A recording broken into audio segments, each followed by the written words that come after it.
Hi, everyone. My name is Anne Espuelas, and I'm the Director of Family Outreach and Storytelling at FAMM. And it's really great to be here tonight. I'm really excited about the guests we have, and I'm really excited about the reason we're all here, which is not bad news. It's really good news. So a lot of times when we come together in this space, it's to talk about what needs to change and to find out really the truth about what's going on in terms of the criminal justice system. And tonight we're going to actually have a lot more fun than that. And we're going to celebrate a really good thing that's happening a lot more frequently than people think. And that is the great success that people can have when they get second chances.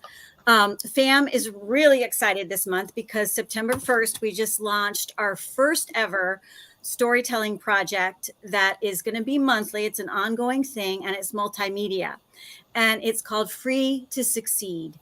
And we are focusing on stories of people who've gotten second chances, whether it's through sentencing reform or clemency or compassionate release, and what they're doing with that second chance. And the goal of this whole project is to prove the headlines wrong. Because we know you can't open a newspaper, you can't turn on a radio without hearing a scary story about somebody who got out of prison and did something wrong, the one person who did it. And the fact of the matter is, you never hear about the multitudes of people who get out of prison because they got a second chance, or who got out of prison, period, and are doing really great things with their lives, are leading solid, respectable, happy, fulfilling, giving back to community lives. And that's the story of the three people on the screen with me here. And I want everybody to just, before we start, I want you to just, you don't have to close your eyes, but I want you to take a second to imagine in your mind, just to not yourself, the three people on the screen, but people, the generic person, you would think of somebody who just came home from prison. So imagine that person walking on the street. Maybe they've been home a month. And then I want you to imagine them, what their life is like in 6 months. And then imagine them in a year. And then imagine them in 5 years, and imagine them in 20 years. So maybe what you are thinking of in your mind is probably all over the map. But maybe you have good thoughts about what's going on in that person's life. Well, the fact of the matter is, for the majority of people who get second chances, when they are out in their lives at 1 month, 6 months, a year, 5 years, whatever, their lives are going great. So after you hear from the people on this screen that are our guests here tonight, I hope that you will come to understand that people who get second chances can thrive, and do thrive, not in spite of their second chances, but because of their second chances. Because they came home a little earlier or a lot earlier than they were originally sentenced to, their lives are going great.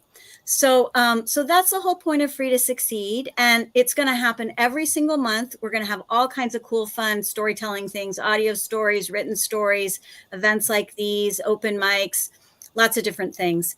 But this is our very first one. So thank you for joining us. And so as we start, I would like everybody here to just give a short introduction about your name and like maybe a little bit about your background, how you ended up in prison, what kind of second chance you got, and how long you've been out, and just generally what you've been up to. Why don't we start with you, Ernest? Okay, great. Good evening, everybody. Thanks for coming out. My name's Ernest Boykin. Um, I was a recipient of compassionate release through the Compassionate Release Clearinghouse of FAM. Um, my crime was pretty much selling drugs, distribution of heroin, and I'm not proud of it. Um, I definitely am remorseful for what I did. But I was fortunate enough to get compassionate release because of my health during the COVID pandemic, and since I've been out, I've just been trying to make the best of it, and I take it day by day. Every day, I just try to remember that I could have been getting out in 2027, opposed to getting out in 2020. So that's the long and the short of it, and I'll save time for everybody else. And when it comes back around to me, I'll get more in depth. Okay, great. Thank you, Ernest. And, Ernest is a local. He lives here in DC where FAMM is. So we've had the honor of meeting him several times and also seeing your trajectory when I very first met you, you had a certain number of children. I've forgotten exactly how many. And now you've got one more. Ernest has a newborn baby. So I want to talk to you more about how your family's changed too, and also the specifics, as you said. And then we have Mandy Martinson. And Mandy, you are somebody who has been a part of FAMM for a long time. I know that you were in touch with FAMM while you were still in prison. When I started working at FAMM, your story was already up on our website. And I thought, who is this woman and why is she in prison for so long? And so you've been a part of FAMM for a while. Why don't you tell us a little bit about yourself and what kind of second chance you got? Back in 2003, late 2003, I was involved with drugs, and I met a guy. I knew him for 5 weeks, and he was, being watched by the feds, the federal government, and they raided my house, and we were taken into custody. I chose to go to trial because I wasn't guilty of the gun charge. I was guilty of the conspiracy. I knew, what he was selling drugs, and I knew that was wrong. So I did go to trial, and I was found guilty of the conspiracy and the gun charge. So I got 15 years, which was my mandatory minimum. The judge said at my sentencing that the number of people that were there to support me was remarkable, that he doesn't usually see that many people there to support a person. Also, he said that his hands were tied by mandatory minimum drug sentencing laws, that otherwise he would not have given me the 15 years. He would have given me a downward departure of that time and given me more around that of my co-defendant, which got 12 and a half. Wow. He said if it weren't for the gun charge, he would have given me what my other co-defendant, because there was only 4 of us, the other one that went to trial didn't have a gun charge, and he got 7. So the 4th person in the conspiracy just pled out straight guilty, and he got 10. So there were 4 of us, and the 3 of them had known each other a long time and had been, friends and hanging out and doing bad things for a long time. Mm-hmm. And then I just got, involved. I was really dumb. I made dumb choices. Mm-hmm. And then I paid for my consequences of my actions. In 2007, I contacted FAMM, and they were interested in my story. And so that's where our relationship began. Mm-hmm. And thanks to Families Against Mandatory Minimums helping me, I was able to get the attention of President Obama, and he gave me a commutation in 2016, October of 2016. I was able to get out 10 months early, and I just came home and I just started working right away. I had 2 part-time jobs, and I started working on getting my dental hygiene license back, and I just, hit the ground running, trying to make up for the lost time. Yeah. Mandy, I remember, like, your story was so important to FAMM too, because it's such a classic mandatory minimum story. And the judge saying, my hands are tied, the judge didn't want to give you that. Mm-hmm. And I could bet $1 million that you had no idea what a mandatory minimum sentence might have been facing, right? You probably didn't know what it was, right? Yeah. So it was not a deterrent. It's a really classic story. So you got 10 months early. Yep. Yeah. Well, also, I know something sad happened when you were in prison. Your mom passed away, right? Yeah, my mom got cancer. Mm-hmm. And she passed away in August of 2014. Mm-hmm. I wasn't able to go to the funeral, or I wasn't able to go home and see her. Yeah. Sometimes they give like 4 days to go home and see your person if they're passing away. But I had too much time left on my sentence, and so it wasn't something I was able to do. Yeah, that's really sad. Well, I'm glad you got home a little early. Okay, and John, what's your background? the more stories you hear, even in this small group today, there's so many little tiny bits of similarity in all of our stories. Yeah.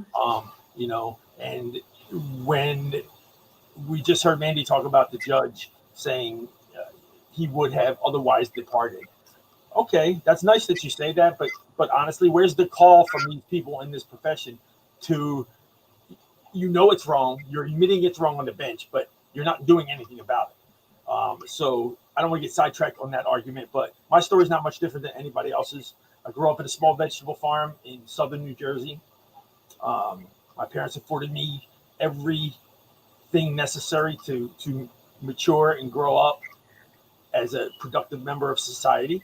Um, I was dealt some traumatic news when I was in younger years, and I couldn't deal with it. And I just said, screw it. And I just went crazy. I never did a drug until I was 30. I stopped talking to people that I went to high school with or college with who smoked weed. And then all of a sudden, I don't care no more. I'm a house drug dealer in a club in New York City and just going crazy. Feds arrested me in 2002. They sentenced me to, everyone says, oh, you only got a 20-year sentence. Anyone who's done Fed time knows that supervised release is almost as bad as being sentenced or incarcerated. So they gave me 20 years as a first-time nonviolent drug offender. I was the victim of 21 USC 851, which defines what a prior offense is and what triggers the enhanced mandatory minimum under that statute. I argued my case all the way to the Supreme Court because in just plain language, it wasn't a prior offense. It was a lesser but included offense in my federal crime. I got shot down all the way up to the Supreme Court. And then in the First Step Act, when Donald Trump passed it, not that I'm a Trump supporter, nobody misconstrued that, but they corrected and I was right the whole time. So I really only should have gotten 10 years and 5 years supervised release. In 2016, August 3rd of 2016, Barack Obama granted me clemency, sent me home a good 7, 8 years early. My release date was about 3 months ago. I've been home. I've been home. I'll be home 6 years in August. I went back to college. I graduated from Hostos Community College in the Bronx with a 4.0 in business. I went to NYU on a scholarship and was commencement speaker, graduating with a 391 in leadership. And I now hold the position of general manager for 2 restaurants under the Crafted Hospitality brand. That's a lot in 6 years, John. That's incredible. That's incredible. Okay, so all right, so let's go back to Ernest. So you said what got you in, you said what got you out, and then you kind of rushed. But I know a lot has happened since you got home. So talk a little about how you landed on your feet and where you were. Well, I mean, just like I said, all of our stories are pretty similar. I was sentenced to 15 years as well. That was my mandatory minimum. My judge said she wished she could give me less time. She said her hands were tied as well. And she gave me the 15 years with a smile on her face and told me that, Wow. God bless me. And she hoped that, my kids and I would be okay. At that time, I had 5 small children, and they didn't want them to come to court and see me get sentenced to 15 years. I mean, I don't understand why my kids can't come to court when you guys are going to be the ones sentencing me. But they encouraged my attorney to have them not come in to court. When I got out in 2020, I was able to get out 7 years before my release date. Again, I'm not a Trump supporter, but it also happened, like John said, around the First Step Act and around the time that some of Trump's friends were trying to get out, and laws kind of changed and worked out in my favor. Um, at first I didn't have half of my sentence completed, um, but then I just caught it like right there. I just when the compassionate release clearinghouse opened up, I was right there. I was eligible. I wasn't eligible for, at one point because of age, but all of the things that changed caused me to be eligible, and um, uh, I gave a lot of people who didn't have hope at getting out hope just by telling them my story. When I got out, I hit the ground running. I went to Georgetown University, McDonough School of Business, and you know, I studied business and I graduated. And How'd you hear about, slow down, how did you hear about the Georgetown program?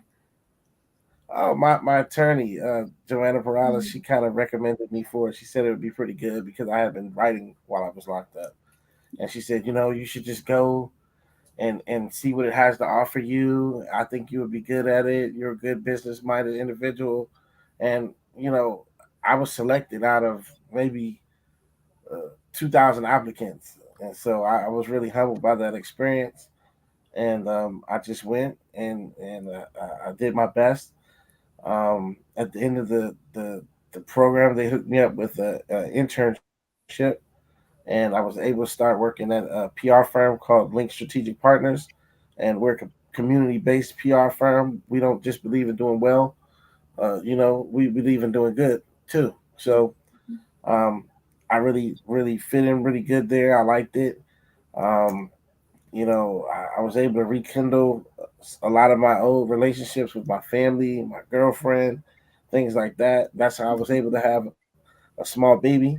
Uh, Ari, she's taking a nap right now. We may be able to see her before the end of the show, but yes, I had a small. We had another child in April, and things are just going, as well as they could go. I'm Yeah. not going to say it's easy. I'm not going to say that they don't give me a hard time every now and then, but it's going pretty good. Well, talk a little bit about how it was when okay, so you get out of prison and you land at Georgetown University, and you've been Right. gone 7 years. So how, like, you weren't gone long enough to not know how to use a smartphone, but to land in a serious academic program like that must have been a little difficult. How was that experience for you, transitioning to that kind of life versus prison life? The good thing about it, like I said, the pandemic was going on. Um, I was fortunate enough to be going to school during the quarantine. So in the first part of school, I was locked down, so I was doing it Mm, on Zoom. All this new Zoom age, I was learning how to be a Zoom employee and a Zoom student mm. along with everybody else in the world. Yeah, that's So true. it really wasn't that difficult, but I prepared myself for this by taking every class that I could while I was incarcerated, Hmm. by reading, writing, not wasting time watching TV all day like a lot of people do, playing Hmm. cards. Hmm. Like I really got into myself during that time, and tried to come up with a plan before I got out of what I was gonna do, so that I could hit the ground running and not be confused about what I wanted to do when I Hmm. got out, Hmm. because Hmm. that in itself is what is hard for a lot of people, Yeah. Yeah. John, because I you don't see have a you. plan. If you don't have a plan, yeah, if you don't have a plan, you're just gonna be running around in circles chasing your tail. Yeah. Yeah. John, I see you nodding your head. Do you agree with that? As he was as Ernest was talking about, the decisions you make when you're in prison. It brought me back to sitting in the common area, working on some classes that I took through the school, correspondence from Ohio University, and the dominoes being slammed, and they're watching these shows on TV, Telemundo, and all this, and it's like everyone just gets in there. And there was times where I thought that society has made it such a normal thing to end up in prison, and Mm. albeit all the problems with the criminal justice system, you know, the judge sitting on a stand admitting that they don't want to do this and they don't want people to see it. Um, they're going along with the prosecutor. They become nothing but the executioner for the prosecutor. There's no judges no more. They don't evaluate anything.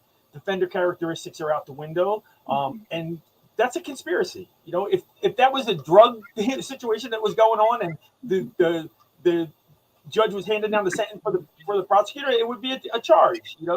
It has to change. But it's guys like Ernest and women like Mandy who come home. The burden of opportunity for those who have not yet received their day, or I call mine my Obama moment. It's on us. We keep coming out and doing this. Taxpayers are going to say no. You're not spending $80 billion on a new prison. No, you're not putting 300 more correction officers on. You don't need them. Spend that money investing it in the problem, not this. It's just a waste of money. There's so many people better. When FAMM said visit a prison, everybody should visit a prison unannounced, so that there isn't this dog and pony show like we used to call it. When the regional directors were coming around, everybody had their tie on, the corrections officer, and you got anything you needed, and you got fed food that was edible. But then as soon as they left, it was back to the same garbage, no answers, waiting 4 weeks to get the medical. Just not okay. Well, one thing I will say about that in our visit a prison thing is that we're really trying to stress the idea that lawmakers should visit a prison. It's gonna be a dog and pony show. It just is. They can't sneak in, but they should really ask very strenuously to meet with people who live there, to meet with lifers, to meet with people with really long sentences, to meet with new people, to meet and talk. And so beyond realizing how bad the food is and terrible conditions, they realize that the humanity that is behind bars, we're really pushing them to meet with people. So it should be mandated that once a year, every federal prisoner or state prisoner must fill out an anonymous survey or questionnaire about the prison. Anonymous should be distributed and collected by a third party, and they should be mandatory because they all can't cover each other's back, et cetera, et cetera. Yeah, I like that idea, John. That's good. That's good. As far as, and one last thing, and when you were talking to Ernest about landing in Georgetown and what that felt like, I don't know about him, but I said in my commencement speech, like, from the first day I stepped foot on the campus at NYU, the community embraced me. And my story, and I'm sure there's similarities with the other two. We did it. We came home and we're doing good, but it's FAMM, it's College Initiative, it's Coming Home Project. It's these organizations who selflessly fight for people like us every day and do the work. The case manager who helped me, she's up every morning, 6 a.m. till 10 o'clock at night, helping other people. It's those people that we need more of. And really, they're the heroes in these stories. Well, that's pretty interesting, John, but I think you worked really hard. I mean, but I wouldn't have that opportunity if everybody slammed the door in my face. Right. There's a lot of help. Manny, you've talked about this too. There's a lot of help. You prepared yourself. Talk a little bit about your preparation in prison. And I love that idea, like you say in your story, that you just were almost from day one, so you were a dental hygienist. Yep. When you got arrested, you lost your license to practice, and you kept, just the whole time you were in prison, you were like, I'm getting that back. I'm getting that back. I'm getting that back. So talk a little bit about that. And then the 2 jobs you had in the journey to get that license back, which is remarkable. Yeah. So, I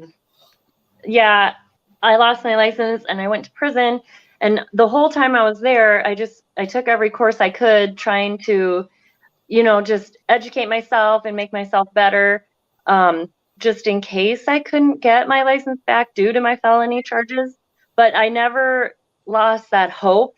I was always, when people were like, what are you going to do when you get out? I'm like, I'm going to be a dental hygienist. That's what I do, and that's what I'm going to do again.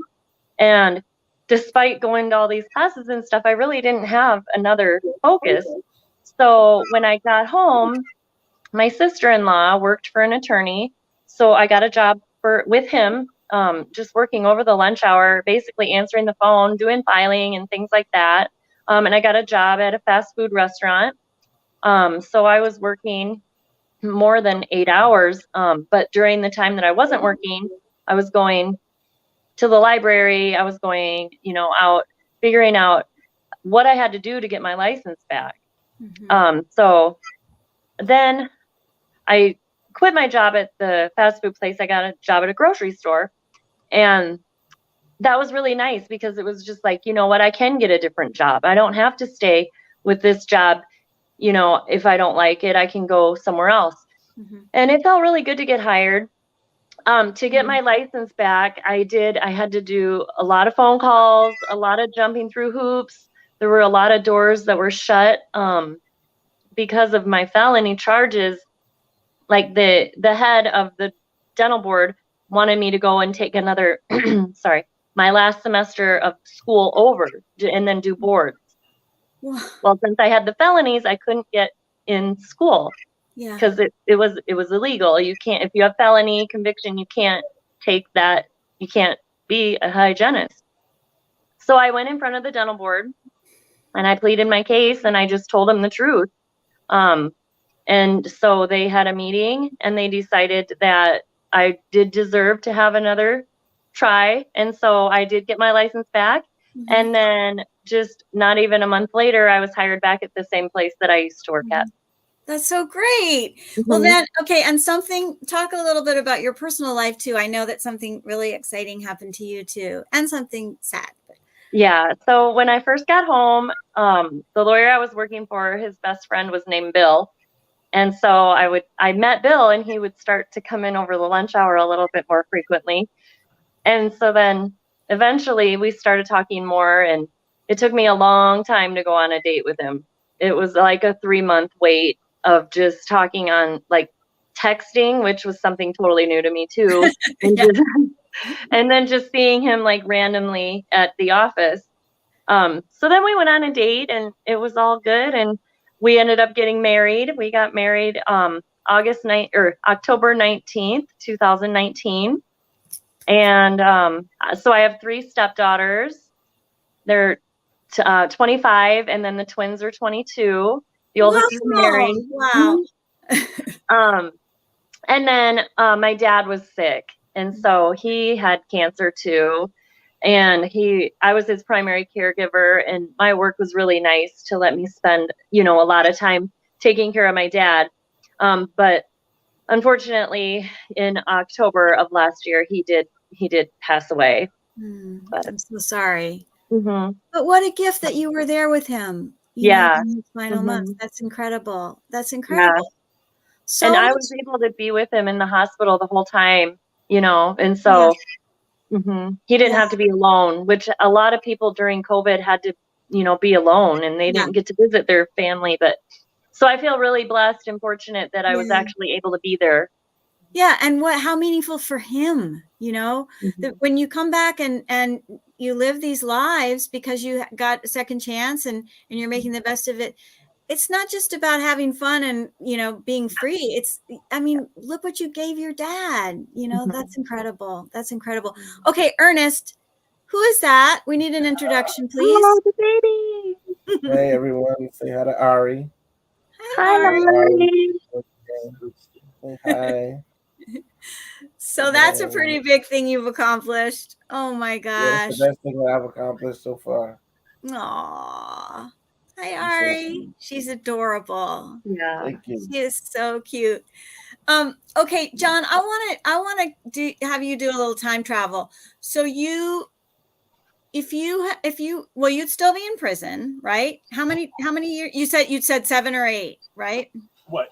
How many years did I do in prison? No, how many more would you have had to serve? You got how many? 8 more. 8 more, and then 8 more. Home. Yeah. So right now you'd still be in prison looking at 2 more years, Well, with right? good time, I would just going to the halfway house. Just going to the halfway house. Okay. So think of everything you've done in the time since you've come home and now, and where do you think you'd be? Do you think you'd be able to do exactly the same? Do you think 6 years from now we'd be looking back at somebody who's been able to do the same thing or not? I think we've started to turn the corner a little bit. No, but I mean you, like you. Me, Yeah. if I was to get out now, would Yeah.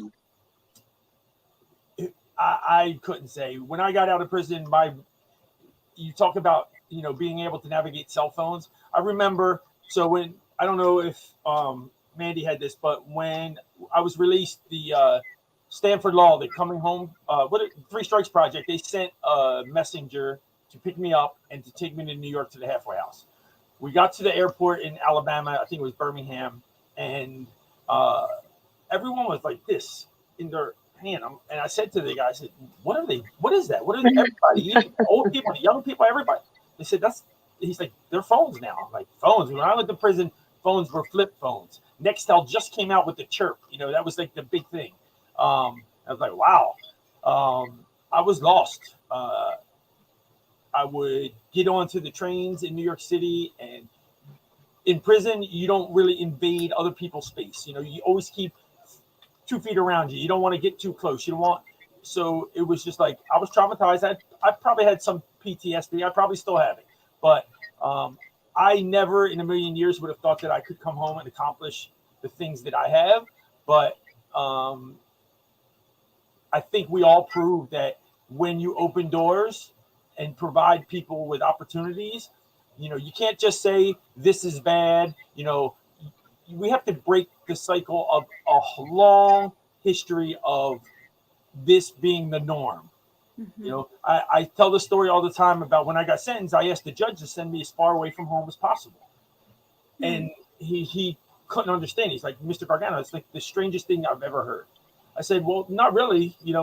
I don't want my mother getting up every holiday, Christmas, Thanksgiving, and trying to decide, does she spend it with the family or does she go to prison and wait in line for 4 hours and be treated like an inmate to come visit me? I made it easy. You have to fly to see me, so you don't have to worry about coming every week. Mm-hmm. And I was the first person to go to prison in my life, but I have a lot of friends, who other family members before them went. It was, there was no stigma associated to it. And there shouldn't be a stigma, but we should teach the youth that it doesn't have to be that way. Mm-hmm, mm-hmm, it does not have to be that way. It is a choice. Mm-hmm. $36,000 a year to incarcerate somebody, or $6,000 a year to educate them. Mm-hmm. If you take federal money, if you take federal tax money, and you're a university or a college, you should be mandated to participate in educating prisoners, or you don't get the money. Mm-hmm. And that's simple. Mm-hmm. Yeah. You don't get the money. Yeah. You want all these federal funds for your college and university? Then you set up a program where you send professors into colleges and you educate them, teaching them a plumbing trade that's 2 decades outdated, and giving them the hopes that when they come out that they're going to be able to go get a job doing that. You're wasting our time, taxpayers' money, and you're giving people false hope. That is a good point. That is a good point. So, John, I want to hear a little bit more about the specifics of when you got out. So you got out, you did all this great education, and then you had worked in the restaurant industry and you liked it. So you decided to go back to, tell me about that. So before prison, I worked for a 5-star French chef in Philadelphia at a restaurant called Le Bec Fin. It was probably top 5 in the country at the time. I stumbled across the job through a casket salesman from a funeral home of a close family friend, almost like second parents to me. Obviously. He introduced me to the restaurant industry, and my first job was in Summers Point at a hard shell cafe, and then I went to Philly to the hard shell cafe there, and then he said, go over to Bec Fin, we're gonna get you a job there. So I worked there for like 2 years, and I liked it. I was good at it, What kind of work? I started washing dishes at first, and then ask a million questions, find out this, find out that, navigate. It's just like, if you can network, and if we're a drug dealer, you can network, you can do the same thing, but just do it legally. Figure out how systems work, what you want to do, how you get where you want to go, meet the right people. And then I got locked up. When I got out, I said, okay, I have a recommendation from a 5-star French chef. This should be worth a captain's job, a server assistant job. So I started applying. I went through a short period of time where I would go to the interview and then be fearful. What am I going to say when they ask me what my last job was? Do I lie? Do I make it up? I don't know what to do. So I would leave. And if either of the two guests with me today were ever at a halfway house, dealing with the staff at some of these halfway houses is another joke. You have to fill out a pass 3 weeks in advance to get out. Well, what company gives you a schedule 3 weeks in advance? Doesn't happen. It's just more and more systems that are created to make people fail. Since I've been in a position with decision-making authority for hiring staff, several times I've reached out to the same halfway house I was at to tell them about jobs that we might be able to provide for people. They don't even call back. They don't even call back. Now, and if I'm an ex-inmate calling there, you think they're calling the other people out? If they're not calling me back, they're not calling anyone else back. Right. They don't care. They don't care. Nobody's held accountable. Yeah. So finally, I said, you know what? I had enough of this.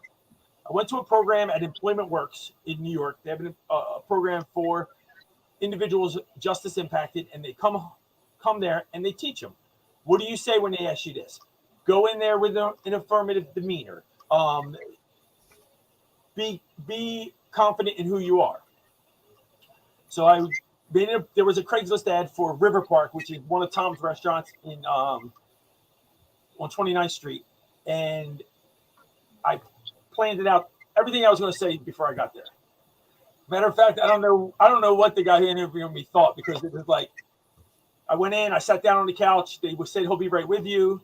I see this 7-foot guy coming from the back, so he's coming this way. So I get up and like cut him off, and I meet him like 5 feet away from where we're going to sit down and have the interview. And I just say, here's my resume. Before you say anything, you'll notice a 15-year gap.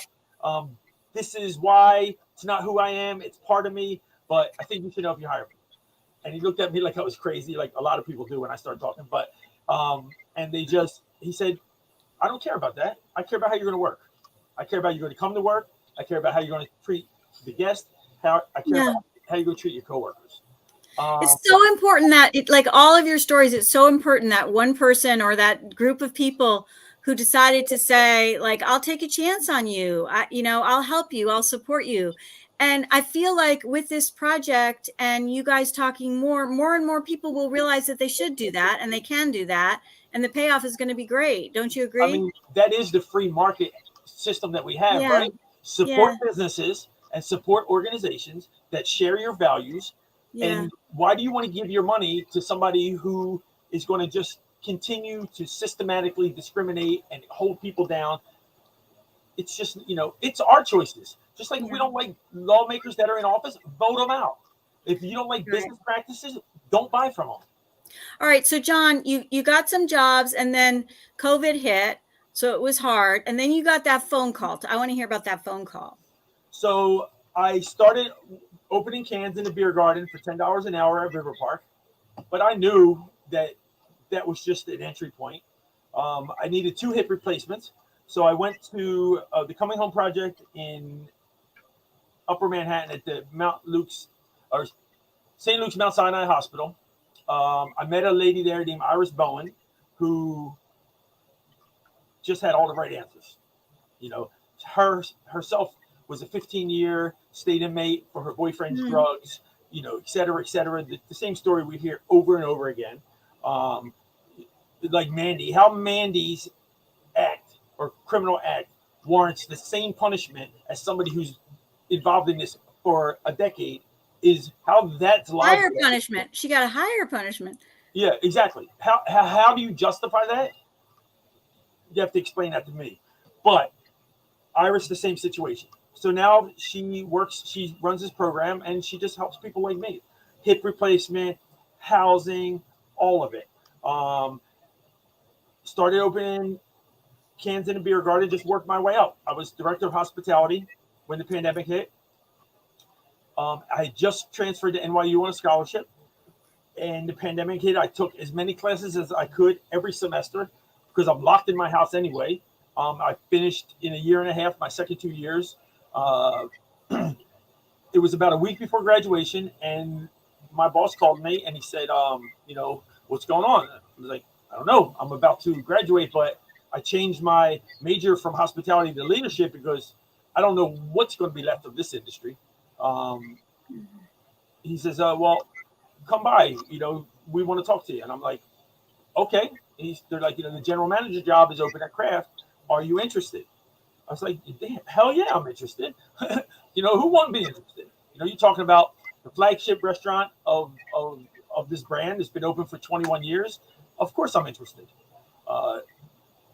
Fast forward 18 months, and here I am. And we're busy. So some people don't know about Kraft Restaurant. Who started Kraft? So Kraft is the flagship restaurant by Tom Colicchio, who is known for being on the show Top Chef. But Crafted Hospitality's been around for a while, and he is the employer who gives opportunities. Don't judge. He's spent the whole pandemic damn near in Washington fighting for restaurant workers to be able to pay their bills. It's those types of people, FAMM, that are going to change. With their help, we're going to change this tide of recidivism that everyone goes back to prison. If we had more FAMMs and more Three Strikes projects and all of those organizations and Crafted Hospitalities who hire people and give them opportunities, then we wouldn't be having this conversation. They wouldn't be around because there wouldn't be all this problems. Yeah, really good point. Okay, so Ernest, I got a question for you. Somebody's asking, did you leave a lot of deserving people behind? And what do you think could be done to help get them a second chance? Yeah, I left dozens of great men and women behind the walls and the fences. It's really heartbreaking when you think about it. I mean, like people always say you only have you're only doing like 2 days or 3 days when you go to prison. The day that you come in, everything in the middle is like a blur, and the day that you get out. But it's a little more intense than that because it's the day that you come in, the days in the middle, and the day that you get out. But then it's birthdays and Christmas, and like if your favorite holiday is 4th of July, it might be that. It's just random stuff that sometimes those days are really long. And what people can do to help their loved ones or people that they know that's going through this is if you do have money, yeah, commissary is very necessary. However, that pen and paper, writing somebody a letter really means a lot. Like or picking up the phone, just to talk, even if you say, hey, look, I don't have time to talk today, but I'm gonna send you a few dollars and good luck. Or hey, look, I'm just gonna talk to you because I don't have any money. That like things like that. Yeah. And also, if somebody wants to take classes, help them take classes because that's an investment in that person that's going to definitely pay off. And also, if instead of maybe just throwing money at the unhealthy commissary for them, invest in a lawyer, if you can, or invest in, or make a few phone calls for them to FAMM, or to organizations like the Douglas Project or Georgetown University, and see if there is anything that somebody can do to help them out. The Innocence Project. There's a lot of organizations out here for people who would love to get behind a person's case and a person's life and try to give them a chance.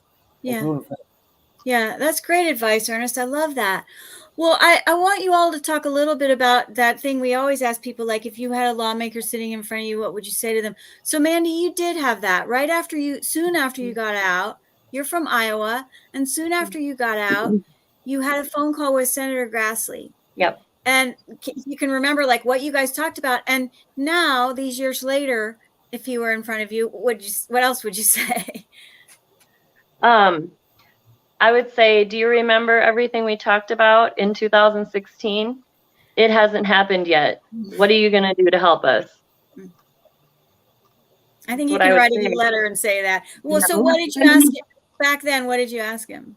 I just told him my story, and then I told him that I know there were a lot of bills coming up for sentencing reform, and that I wanted to tell him my story and let him know that I'm not unique, I'm not special. There's a lot of people in there that have a very similar story to me, that there's no reason why a non-violent first-time offender should be having 20, 30 lifetime of punishment for making a mistake. Mm-hmm. And I would say the same thing again. Mm-hmm. Mm-hmm. And John, what would you say, like, to somebody who would say, "Oh my gosh, I just heard about somebody who got clemency and they did this awful thing. I think clemency, of course, Biden shouldn't be giving clemencies." What would you say to that person? The first thing I would tell any lawmaker is that if you don't have courage, if you're too worried about getting reelected, then resign. Because we didn't hire you to get reelected. We hired you to make change. We hired you to make the right decision. When correction officers unions donate to politicians' campaigns, what do we think they're donating for? You think we're donating for them to close prisons? Okay, no, we're not. This system that we have in this country, it's really simple. It's not complicated. We vote them in or we vote them out. I think that the biggest problem that we have with lawmakers in general is that we have presidents on term limits, and then we have power brokers like Nancy Pelosi and not Chuck Schumer, the other guy, Mitch McConnell, who got this stranglehold on power, and they don't want to let it go. And then when these younger politicians come in with new ideas, they never fight through all the red tape where they can actually do something. They couldn't hold Barack Obama down because he was that dynamic, but that's like a once in a lifetime kind of situation. But we need people who are going to operate from the paradigm about what is right and then suffer the consequences if they have to. Obama got criticized for this program. Criticized by all these people that now are starting to see the light. Interesting. You got it wrong. Sorry, you failed. You got it wrong, Grassley. You got it wrong, McConnell. You've lost your credibility. You should resign. You should be voted out of office. But they have such a power hold on their states that it don't happen. But that's how we fixed it, because these new ideas, guys will see people come out like me and Ernest and Mandy and pick their lives back up. It's that simple. Yeah. So something Mandy said interests me. You said I would tell Senator Grassley, I'm not alone. I'm not, that's really interesting. Ernest, do you feel like among the three of you, like, do you, I'll ask all of you this, whoever wants to answer, like, do you feel like you're outliers? Do you feel like it's because you got special treatment or anything like that? Or do you feel like there's just thousands of people like you?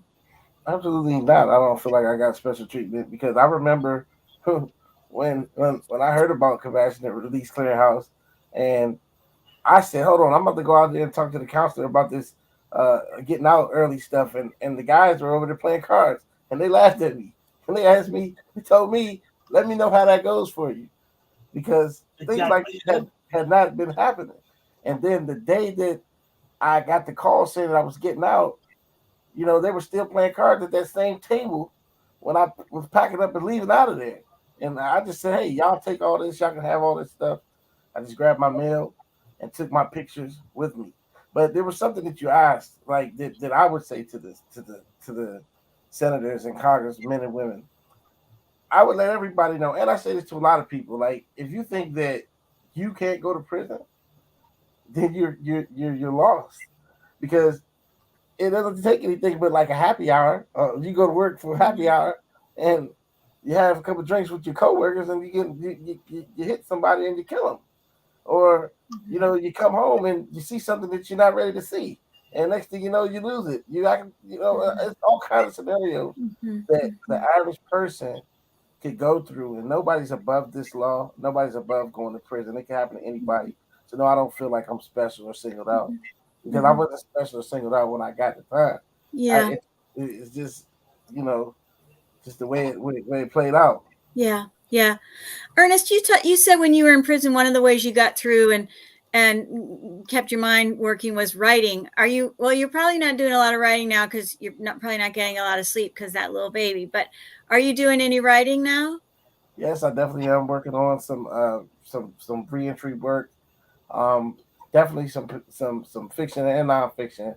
Trying to put together a manual for men and women who are coming home to make it a Oh, little that's easier on great. them.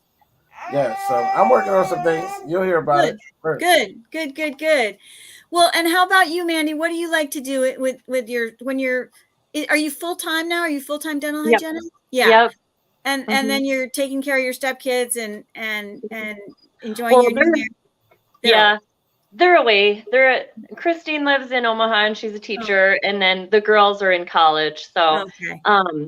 But I have a garden. I love, to play with my garden and my cats. I have Mm-hmm. three cats. And then my husband, just Yeah. so between work and then taking care of the house and my garden and the cats and everything, I'm pretty busy Yeah. doing that, exercise, just normal things, nothing Just like really. a normal, stable life. That's awesome. Mhm. That's Yeah. awesome. That's awesome. And John, how are you? I know you're really busy. Like you are actually in the restaurant right now, and you're very kind to take the time away from the evening. And it's dinner hour. Oh, could you talk, John, a little bit about the special dish, your crab dish? So I'll answer the first question that you just had, and then I get to the crab dish. Yeah. When you come out, I remember vividly looking over my shoulder back at a lot of people who I became close to. I don't want to call them friends because how much of a friendship can you build in that kind of environment? But I still know the details of their life. This guy with 25 years, this guy with 24 years, and you say to yourself, well, why me? Why was I selected? And it goes back to what Ernest said. I made a decision to get up every day and go to the law library, do my petition, while they went to the rec yard and bet football games and play dominoes. And that's what I kind of talk to young people about now. I serve on the committee at Hostos Community College Justice Impacted Program, where we are trying to take disadvantaged youths from communities that are known for sending people to prison and getting them into programs that get them to high school and then to college. I work for a company who tries to give everyone opportunities, and when you take a young kid that grew up in different neighborhoods and you bring them in and you teach them a skill, and then they become breadwinners and make $100,000 a year, you didn't just change their life. You changed their life. You changed their kids' life. In some cases, you've changed their mother's lives. And anyone who knew them and see what they do and succeed and accomplish, somebody's going to say, I can do that too. Yeah. Somebody's going to say, no, I don't have to sell this weed on the corner, or I don't have to carry this gun for this guy. I can go do what so-and-so did, and I can get out. So I think my mission has become the answer to our problem of incarceration is don't let them get to that point in the first place. Mm-hmm. So let's get them into things that keep them away from that kind of activity, and then that incarceration problem will dwindle out. And who knows, maybe these correction officers will be working for us someday in some job, and we'll see how they like being screened at stand-up count. Well. But anyway, here at Vallada, I had a story come out on Humans of New York a month ago, and I talk about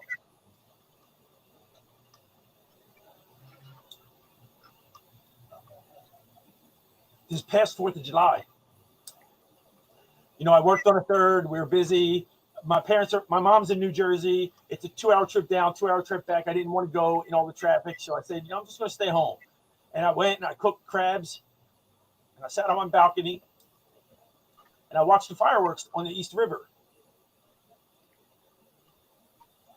Those fireworks, like the symbolism behind freedom, is something not many people get. But I bet you the other two guests on here today can appreciate what it means just to do whatever you want and eat whatever you want anytime you want. And that dish had a lot of significance to me. So we put it on the menu at Velada, and we're donating part of the proceeds from every sale back to FAMM. And what's it called? It's called Crabs and Katara. Crabs and Katara. Okay. Well, I really want to try it. It's like spaghetti pasta with crab. So Katara is the name of the pasta. It's long strands of pasta that's kind of shaped in a square. They say it looks like a guitar string. Oh. So that's where the name came from. It's a little thicker spaghetti. And the crabs, it's been a big hit. That's so great. You got to serve the crabs at the when you have a restaurant here in DC, because crabs are Maryland, you know. That's really great. And I love the fact that the food is connected to such an evocative time, evening for you, and the importance. That's really beautiful. So we only have a few minutes left, but do you guys want to talk about, like, what's the trajectory? Mandy, where are you going to be like a year from now or 5 years from now? Well, I like my life, so hopefully it'll just keep moving forward as it's been. I don't really have any like huge goals, because I'm where I want to be. Right. So, that's awesome. So, I mean, I'm so happy you got your second chance. I love hearing about your life. And how about you, Ernest? I like Mandy said, I love my life. Shoot, I'd be glad if John and Tom and his group wanted to open a restaurant in DC. We love crabs. We love crabs, like you said. Crabs are great. I just play it how it comes to me every day. You know, if my purpose is just to tell people, you know, that they don't have to go to prison, or for me to advocate for prisoners so that judges and lawmakers see that, you know, throwing a book at people does not stop crime. It does not solve crime. It has not changed crime. Then I'm good with that. You know, if I write, I'm good with that. Like, you know, I became a lot simpler individual after prison. You know. Yeah. Those are pretty important things. How about you, John? I'm going to work each day to change society's opinions about those of us who make mistakes. Along with that, Iris Bowen and I are launching a foundation called Ladder Out Legacy. Iris has spoken for years now about she wants a 3-quarter house where individuals like myself come home and don't have anywhere to live, can go for a short period of time to they transition into somewhere on their own. That's great, John. We're trying to get that off the ground. And we should all be outspoken about, you know, voting for people who share our values. Period. Yeah. Well, you guys are all incredible examples of second chances. And I know you've inspired everybody listening. You've definitely inspired me and everybody at FAMM. This is what second chances look like. Second chances look like people leading meaningful, important, fun, beautiful, baby-filled lives, you know, with great food and cats and gardens and really strong communities and healthy families. So I'm really proud of you all, and really just like honored to meet you and talk about this really important thing. And I want to remind everybody that we'll be having one of these next month too, with a new group of people. So thank you so much. Thank you so much for joining us and being great second chance examples. Thank you for the work you do. Thank you. Thank you to FAMM. Good night, everyone. Good night, everybody. Good night.